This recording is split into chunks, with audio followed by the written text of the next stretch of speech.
Au début de l'histoire, d'innombrables vaisseaux spatiaux extraterrestres géants sont arrivés aux États-Unis et le Soleil était bloqué par les vaisseaux spatiaux. Les humains ressentent de la peur en regardant les énormes vaisseaux spatiaux. Des éclairs constants illuminent la Statue de la Liberté. À l'intérieur du vaisseau spatial, il y a un groupe d'envahisseurs extraterrestres prêts à prendre le contrôle de la Terre. Pendant ce temps, le Japon n'a pas encore été envahi par les extraterrestres. Les gens mènent des journées paisibles comme d'habitude. Notre protagoniste, Ataru, apparaît également à ce moment-là. Ataru est un garçon très attiré par les filles, toujours en train de regarder d'autres filles, ce qui rend sa petite amie, Shinobu, folle. Pour rendre Shinobu heureuse, Ataru promet qu'il l'aime uniquement. Shinobu retrouve son bon moral, mais Ataru est attiré par d'autres filles et se fait gifler par Shinobu. Ataru est couché près du pont et il est très déprimé. Un moine arrive et le pousse directement dans la rivière. Le moine s'appelle Sakurambu et il pense qu'Ataru veut sauter du pont. Il ne veut pas qu'il arrive un accident. Alors il percute Ataru en essayant de faire quelque chose de bien. L'explication rend Ataru encore plus frustré après avoir vécu une journée de malchance. Mais ce n'est pas la fin. Un groupe d'hommes en noir se précipite vers Ataru et l'entoure. Il s'avère que le chef extraterrestre lance un jeu. Il sélectionne au hasard un homme de la Terre pour jouer à un jeu en tête-à-tête. L'homme de la Terre doit attraper la corne sur la tête de l'extraterrestre dans les 10 jours pour gagner. Si l'homme de la Terre échoue, les extraterrestres prendront le contrôle de la Terre. Si les extraterrestres perdent, ils quitteront la Terre en paix. Ataru est celui qui est choisi au hasard. Shinobu craint qu'il n'arrive quelque chose de mal à Ataru et s'y oppose vivement. À ce moment-là, la fille du chef extraterrestre apparaît comme celle qui va concourir avec Ataru. Ataru est fasciné par la belle silhouette de Lamu. Il a l'intention de plotter Lamu pendant le jeu, mais Shinobu comprend ses pensées et part en colère. Le chef extraterrestre annonce que le jeu commencera officiellement demain. L'espoir de protéger la Terre repose sur Ataru. De nombreux extraterrestres et terriens se rassemblent dans le stade où commence la compétition. Ataru découvre avec surprise que Lamu peut voler. Il ne peut même pas la toucher. Même si Ataru n'abandonne pas l'espoir, il continue à s'encourager lui-même et à fantasmer que sa victoire fera de lui un héros aimé de toutes les filles. C'est dommage pour Ataru que Lamu bouge trop rapidement. Elle court soit pour goûter la délicieuse nourriture humaine, soit elle se couche sur le toit et s'endort. Après 9 jours, Ataru n'a toujours pas réussi à rencontrer Lamu, sans parler d'attraper la corne sur sa tête. Le chef extraterrestre prédit avec arrogance que la Terre lui appartiendra lors d'une interview. Les parents d'Ataru sont sous une grande pression. Une fois que la Terre tombera, les gens blâmeront Ataru. Avant la fin du jeu, la veille du dernier jour, Ataru est stressé par la situation. Pour remonter le moral d'Ataru, Shinobu lui promet de l'épouser tant qu'il gagne le jeu. Cet encouragement pousse Ataru à être déterminé à gagner demain. Le dernier jour de la compétition, Ataru court plus vite que jamais. Il peut même atteindre les pieds de Lamu. Mais à sa grande surprise, Lamu peut lui donner une décharge électrique. Ataru, qui est terrassé par la décharge électrique, essaie de se relever. Il se précipite vers Lamu maintes et maintes fois et ne veut pas abandonner. Ataru est très désireux de gagner le jeu et d'épouser Shinobu. Ataru crie sans cesse « épouse-moi ». Dans une attaque surprise, il s'empare de Lamu alors que son soutien-gorge tombe. Lamu est tellement en colère qu'elle utilise à nouveau une décharge électrique sur Ataru. Elle se précipite en colère vers Ataru pour récupérer son soutien-gorge. Ataru utilise son soutien-gorge comme appât pour attraper la corne sur la tête de Lamu.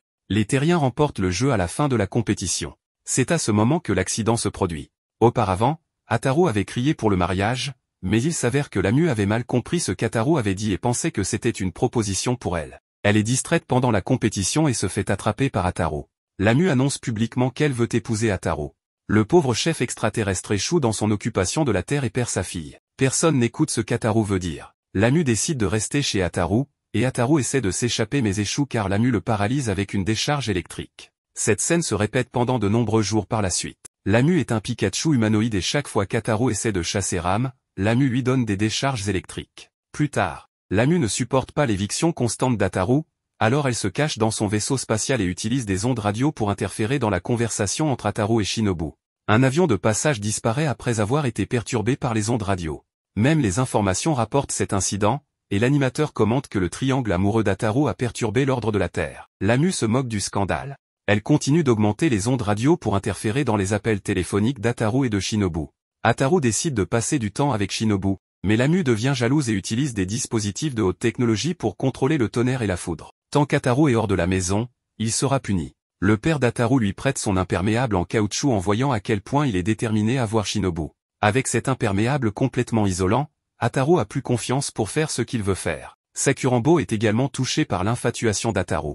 Il se porte volontaire pour l'aider, mais il l'aide de la mauvaise manière, et Ataru est heurté par un poteau téléphonique. Ataru devient fou et abat Sakurambo. Lamu voit Ataru et Shinobu courir l'un vers l'autre. Elle augmente l'intensité de la foudre et provoque une panne d'électricité à grande échelle sur la Terre. Ataru et Shinobu se serrent dans le noir. À ce moment-là, Lamu est submergée par la jalousie, elle prend le contrôle du vaisseau spatial et les percute. La violente explosion soulève de la poussière partout. Ataru ne peut pas voir et confond Lamu avec Shinobu et la serre dans ses bras. C'est maintenant le tour de Shinobu d'être jalouse. Dans les jours qui suivent, tout ce qui se passe bouleverse la famille d'Ataru. Ataru doit faire face à la Lamu collante qui insiste pour l'épouser. Ce n'est que le début. Lorsqu'Ataru est en classe, les enseignants et les camarades de classe retiennent leur colère. Shinobu est encore plus en colère et elle pleure beaucoup. Il s'avère que Lamu vient encore en classe et essaie de flirter constamment avec Ataru. Le fait que Lamu force un baiser à Ataru aggrave encore la situation. Tout le monde le considère comme un playboy qui abandonne Shinobu.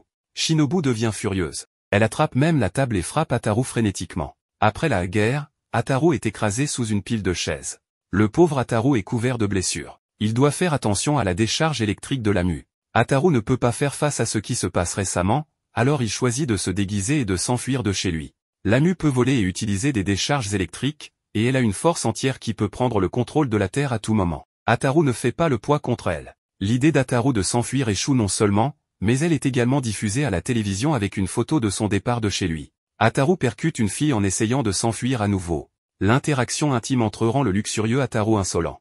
La fille s'appelle Sakura, c'est une sorcière, et elle voit un désastre arriver après Ataru, tous liés aux femmes. Sakura, qui est frêle et malade, est très gentille envers les autres. Elle n'a jamais été guérie de sa maladie mais souhaite toujours aider les autres. Lorsque Sakura ramène Ataru chez lui pour exorciser les esprits malins, Ataru remarque que la mère de Sakura ressemble à Sakurambo, qui ne semble pas être une bonne personne. Il panique et essaie de s'enfuir, mais la mère de Sakura le rattrape avec une corde. Sakura est très têtue, et Ataru essaie de s'échapper plusieurs fois mais est finalement attrapé. Entre-temps, la bouche de Sakura est très enflée, comme un monstre. Il s'avère que Sakura est beaucoup plus malade que les autres personnes, et elle est très faible comme si elle était maudite depuis son enfance. Au cours des quelques dizaines de minutes où Sakura exorcisait Ataru, elle a eu plusieurs fois des maux de tête et des douleurs cardiaques. La cérémonie d'exorcisme a été interrompue plusieurs fois. Ataru est terrifié par cette ambiance étrange et voit de plus en plus de monstres ramper sur lui. À mi-chemin de la cérémonie d'exorcisme, Sakura sent que toutes ses maladies ont disparu. Il s'avère que Sakura a accidentellement transféré tous les démons d'elle à Ataru. Ensuite, Sakura a scellé tous ses démons, mais le faucheur entend parler de ce qu'elle fait et lance une attaque sur les parties intimes d'Ataru. Ataru est envoyé à l'hôpital, sa famille s'inquiète de le voir dans le coma. À ce moment-là, une belle infirmière passe par là. Ataru reprend immédiatement ses esprits et drague l'infirmière. Lamu est irrité par ce qu'il fait et lui donne des décharges électriques. Ataru, qui est attrapé et renvoyé chez lui, reprend sa vie d'être électrocuté par Lamu chaque jour. Il demande à Sakurambo s'il peut sceller les super-pouvoirs de Lamu comme il l'a fait avec les démons. Pour la sécurité d'Ataru, Sakurambo fabrique un ruban pour sceller ses super-pouvoirs. Il demande à Sakura de trouver quelqu'un pour le remettre secrètement à Ataru.